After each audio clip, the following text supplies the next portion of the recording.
Assalamualaikum warahmatullahi wabarakatuh.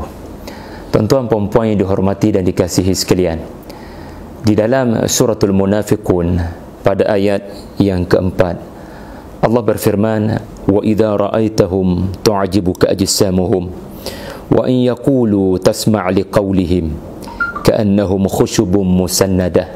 Sadaqallahul azim. Dan apabila engkau Muhammad sallallahu alaihi wasallam melihat ke arah mereka, engkau pasti tertarik hati melihat kepada tubuh badan mereka. Dan apabila mereka berkata-kata, engkau juga akan tertarik hati untuk terus mendengar tutur bicara mereka. Tetapi sebenarnya mereka tidak ubah seperti batang-batang kayu yang tersandar, tidak ada manfaat.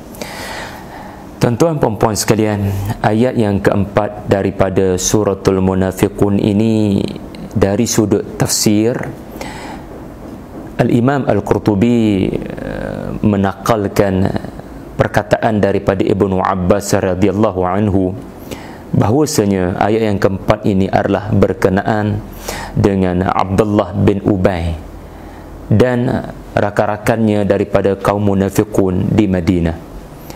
Kerana kata Ibnu Abbas, apabila anda melihat tubuh Abdullah bin Ubay, anda akan melihat satu tubuh yang sangat sihat, yang sangat tampan.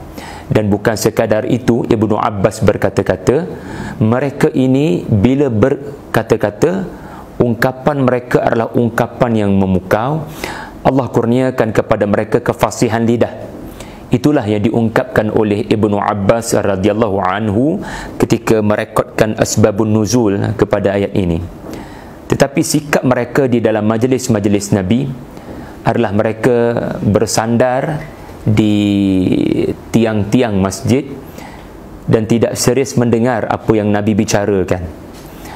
Maka Allah Subhanahu wa taala memperumpamakan mereka seperti tiang-tiang ataupun kayu-kayu yang tersandar pada dinding, tidak berguna dan tiada manfaat. Jadi di dalam ayat yang keempat ini kita perlu melihat dari sudut yang pertama sekali tafsir. Lalu Al-Imam Al-Qurtubi telah berkongsi kepada kita bagaimana ayat ini berkenaan dengan satu tokoh yang penting sebelum kedatangan Nabi. Mereka adalah pemimpin-pemimpin yang pada awalnya penduduk Yathrib. Orang-orang Aus dan Khazraj berhasrat untuk melantik mereka ini. Mereka adalah orang-orang bangsawan Yathrib. Sebab itu rupa paras mereka, penampilan pemakaian mereka, tutur bicara mereka adalah luar biasa. Ya, mereka adalah orang-orang politik yang sangat menunggu penduduk Yathrib menobatkan mereka. Namun apabila yang sampai adalah Rasulullah sallallahu alaihi wasallam dan Muhajirun, akhirnya Nabi yang dilantik oleh penduduk Yathrib yang menyebabkan kaum ini, bangsawan ini menjadi iri hati dan di kemudian harinya menjadi munafikun yang terus menerus menggagalkan usaha dakwah Nabi di bumi Madinah. Tetapi Al-Quran diturunkan untuk kita tadabbur. Suratul Munafiqun kita baca untuk kita tadabbur. Lalu Nabi SAW berdasarkan hadis yang sahih mengajar kita bagaimana ayat ini, surah ini perlu kita tadabbur untuk membersihkan hati kita daripada penyakit Abdullah bin Ubay. Allah mahu kita bersihkan hati kita khususnya pada hari Jumaat. Kerana hadis yang sahih menyebut Nabi membaca dalam solat Jumaat rakaat pertama suratul Jumu'ah dan rakaat kedua surah idza ja'akal munafiqun, iaitulah suratul munafiqun.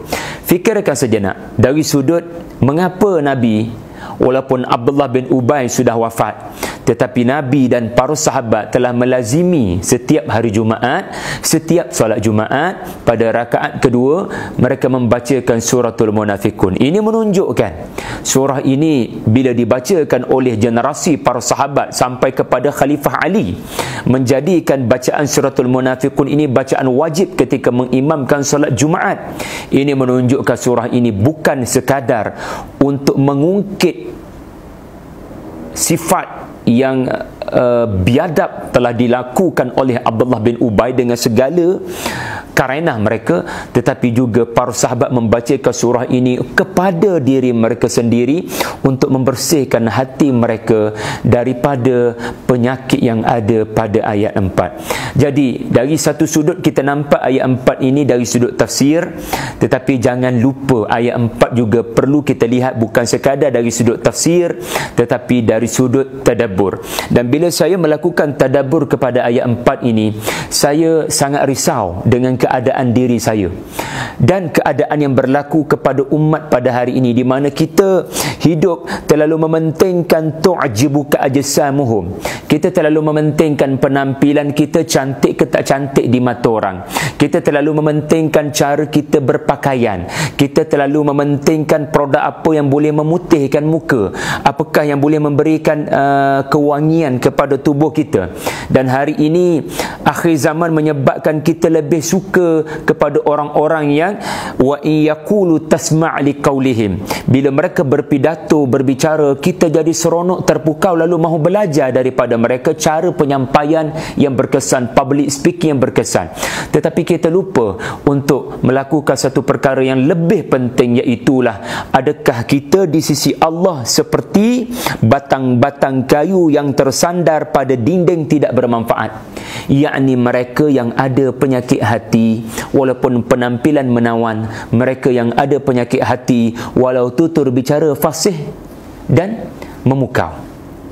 Jadi saya menjemput tuan-puan semua untuk hadir ke seminar penyakit hati di dalam Al-Quran, anjuran Tadabbur Center dengan kerjasama Masjid Teras Jernang pada jam 8 hingga 5 petang, bertempat di Masjid Teras Jernang, dan program akan berlaku pada hari Sabtu 25 Ogos 2018. Temui anda di sana bersama dengan rakan-rakan saya di Tadabbur Center, Al-Fadhil Ustaz Pencetus Ummah Yusuf Arba'in dengan tajuk Sombong dalam Al-Quran, Al-Fadhil Ustaz Afwan Mansur dengan tajuk Pembaziran dalam Al-Quran, dan majlis ini akan dipengerusikan oleh Dream Team kami, Al-Fadhil Ustaz Ahmad Akram. Assalamualaikum warahmatullahi wabarakatuh.